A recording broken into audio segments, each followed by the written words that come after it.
Det har vært en litt sånn opp- og ned-sesong for deg og dine jenter, Katrine.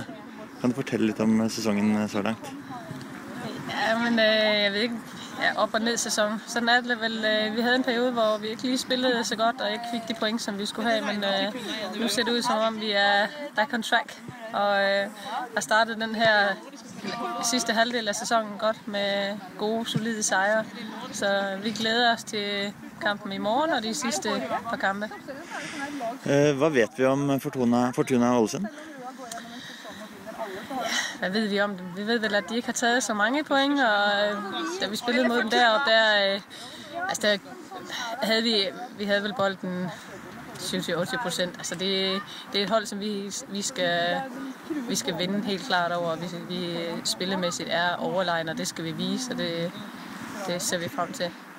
Både mot Klepp og Team Strømmen så ble det jo veldig bra resultat. Ja. Men har dere mer å gå på spillemessigt? Ja, det er helt sikkert. Altså, det blev mange mål mod specielt Team Strømmen, men ikke så forfærdeligt godt spil, og der må vi sætte lidt højere krav til os selv og være mere stolte i forhold til, hvordan vi vil spille og hvordan vi kan spille, for vi har mere spil i os, end det vi har vist indtil nu, og det håber jeg, vi kommer til at hive frem i morgen mod en formodet dårligere modstander end Team Strømmen også. Nå er det bare 4 kamper igjen. Tror du vi har chance på gull og eventuelt en seriefinale mot Røa? Ja, chance har vi, og det siger tabellen også, og det er det, vi har gået efter hele tiden, og den chance, den har vi tænkt os at gribe.